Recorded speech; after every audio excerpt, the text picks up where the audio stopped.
जय हिंद दोस्तों, आप सभी का स्वागत है शिव सर इंग्लिश क्लासेस में।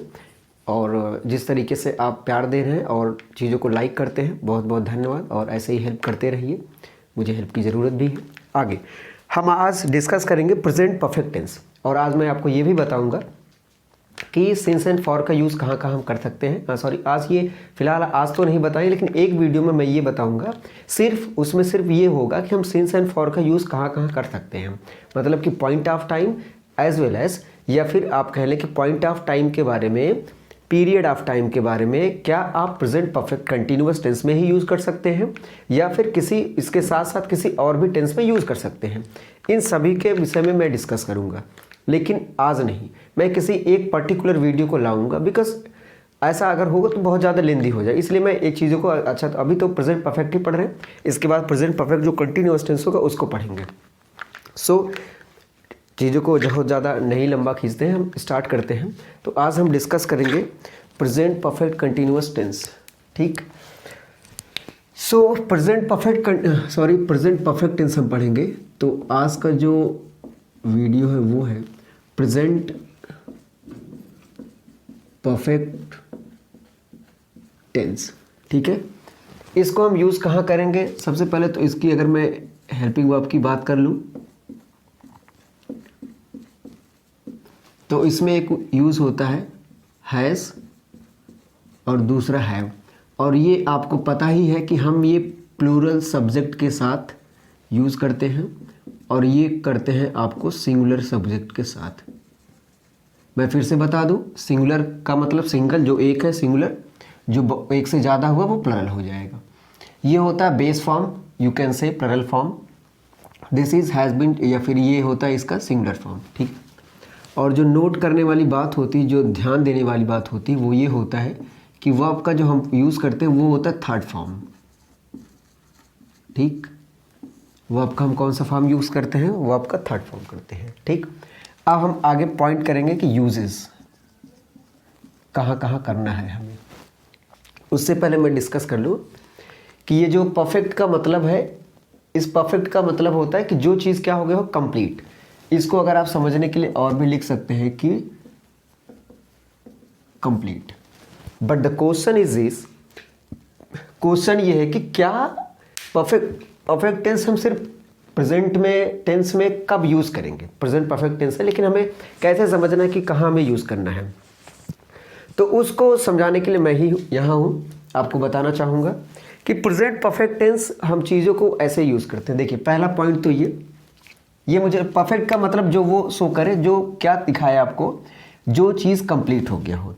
देखिए, हमें सीधी सी बात है, अभी तक अगर आप ये पढ़ते आए हैं, चुकी हैं ये सब चीज़ें, तो आई डोंट से कि वो चीज़ें गलत थी, बट समझने की कोशिश करें। समझने की कोशिश ये है कि परफेक्ट का मतलब होता है कंप्लीट। इट्स का मतलब ये कि प्रेजेंट में या हाल ही में, जस्ट इमीडिएट पास्ट, मतलब तुरंत बाद में अगर कोई चीज़ कंप्लीट हुआ हो तो उस चीज़ को शो करने के लिए हम प्रेजेंट परफेक्ट का यूज़ करते हैं, वो चीज़ कंप्लीट हो। जैसे पहला तो हम ये लिखना चाहेंगे, to express an action, to express an action in the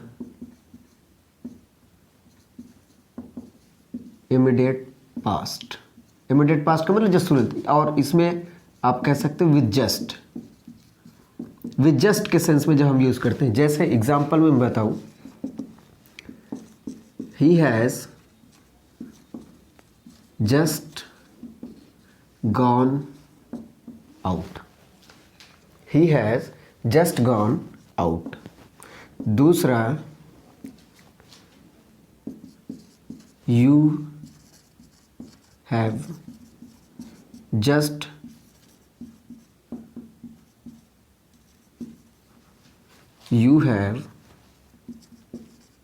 just finished your lunch। ठीक, तो जो जस्ट के साथ आ रहे वो भी आप यूज़ कर सकते हैं, मतलब जो अभी भी क्या हुआ हो, कंप्लीट हुआ हो। आगे समझते हैं, अगला जो आप लिख सकते हैं, ये तो रहा पहला। अब दूसरे को हम समझते हैं। दूसरा ये है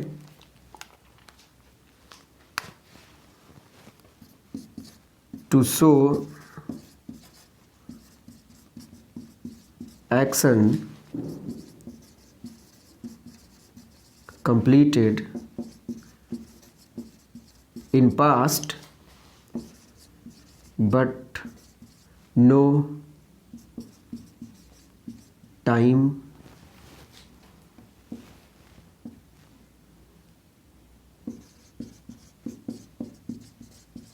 mentioned।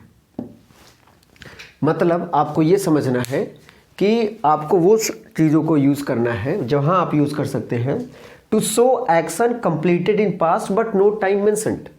मतलब कि ऐसे आप चीज़ों को जिसका कोई डेफिनेट टाइम ना हो और डेफिनेट चीज़ें ना हो, ठीक है, कोई डेफिनेट, जैसे आप ये कह लें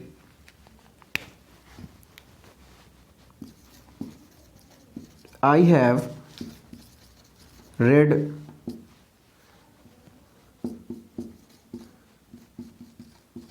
द नॉवेल, ठीक है, I have read the novel. अब यहाँ पर कोई डेफिनेट टाइम नहीं है। टाइम का मतलब ये है कि जो नॉवेल हमने मतलब दी थी, या फिर नॉवेल का नाम ही कोई आप लिख लीजिए, I have read the novel. इसका मतलब ये है कि हमने, और आप यहाँ भी यूज़ कर सकते हैं आई हैव, जैसे ये तो रहा आपका example, I have read the novel. देखिए ये जो होता है रीड होता है, ये रेड पढ़ा जाता है एक्चुअली, लेकिन स्पेलिंग इसकी क्या होती है, सेम होती है। तो इस वजह से इसमें बहुत ज़्यादा आपको मतलब घबराने की ज़रूरत नहीं है। पढ़ा रेड जाता है परफेक्ट में जब यूज़ होता है, पास्ट में जब यूज़ होता है। बाकी अगर मतलब लेकिन अगर वो बेस फॉर्म के तरीके से यूज़ किया तो हम रीड ही पढ़ते हैं।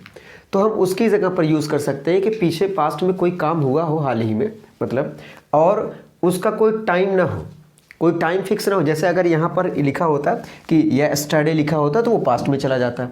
तो अगर कोई टाइम मेंशन नहीं है, अगर कोई टाइम फिक्स नहीं है, तो ये आप मान के चलें कि यहाँ पर हम क्या यूज़ करेंगे, to show action completed in past but no time mention. अगर कोई टाइम मेंशन नहीं है तो वहाँ पर हम यूज़ क्या कर सकते हैं, I have read the novel, ये कर सकते हैं। जैसे he has taken a new car. ये फिर यहाँ बॉट हम लगा लेते हैं, he has bought a new car. अब इसमें भी टाइम मेंशन नहीं है, भाई उसने खरीद लिया है तो खरीद लिया है, लेकिन यहाँ कोई टाइम फिक्स है, नो।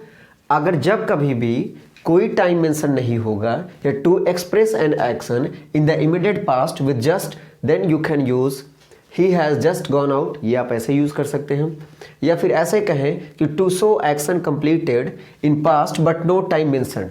अगर पास्ट में मतलब अभी थोड़ी ही देर में अगर कोई काम हुआ हो पूरा, और उसके विषय में कोई टाइम मेंशन ना किया गया हो, कोई प्रेफरेंस ना दिया गया हो, तो ये मान के चलें कि वो हम किस में यूज़ करते हैं, प्रेजेंट परफेक्ट टेंस। और इसका जो हेल्पिंग वर्ब होता है वो होता है हैज़, सिंगुलर के साथ यूज़ करते हैं, हैव प्लरल के साथ यूज़ करते हैं। वो देखिए ये है। अब अगर हम ये एकेडमिक की बात करें कि एकेडमिक में हम कैसे बताते हैं आपको, तो वही तो हम ऐसे चीज़ों को बहुत ज़्यादा एक्सप्लेन, मतलब ये भी बताना बहुत ही ज़रूरी, लेकिन उसको समझने के लिए आप ऐसे समझें कि टू एक्सप्रेस एन एक्शन, कि हम वो चीज़ को फॉलो करेंगे, मतलब उसका यूज़ करेंगे। ये जो प्रेजेंट परफेक्ट है वो ये दिखाता है कि कोई भी एक्शन कंप्लीट हो गया हो प्रेजेंट में, अब वो कुछ देर पहले ही हुआ हो, तो उसे हम किस में लिख देते हैं, प्रेजेंट परफेक्ट टेंस में। देखिए मैं आपको बता दूं कि अभी तो आपकी जर्नी स्टार्ट हुई है। आप ये देख के मत चलें कि सर ये ठीक है, बहुत इजी है। हाँ, आगे इजी रहेंगे। I will be explaining in that way, उस तरीके से मैं एक्सप्लेन करूँगा कि आपको बहुत मज़ा आएगा, और मुझे आपको समझने में और मुझे समझाने में बहुत ही मज़ा आने वाला है आगे। लेकिन फ़िलहाल के लिए तो अभी आपका मैं बेस बता रहा हूँ कि हम कहाँ यूज़ कर सकते हैं present continuous tense, present perfect tense and present indefinite tense, ये कहाँ आप यूज़ कर सकते हैं। उसके बाद हम सीक्वेंस ऑफ टेंस चलेंगे, मतलब लाइक कम्पटेटिव टाइप, तो और उसके बाद मतलब ये चलेगा कि sequence of the tense, conditional sentence, उसमें आप देखेंगे बहुत ही मज़ा आएगा, बहुत ही समझ में आएगा। ये तो आपकी जर्नी है, मतलब मैं आपको अभी प्रिपेयर कर रहा हूँ इस काबिल कि चीज़ों को, सेंटेंस को आप समझ पाएँ कि वाकई में जो लिखा गया वो इसका मतलब है। फिर आगे हम देखिए फिर कैसे कैसे समझते हैं चीज़ों को, बहुत ही इंटरेस्टिंग आगे होने वाले हैं जो भी टॉपिक्स होंगे। तो आई होप कि चीज़ों को आपको बहुत ही अच्छे से समझ में आया होगा।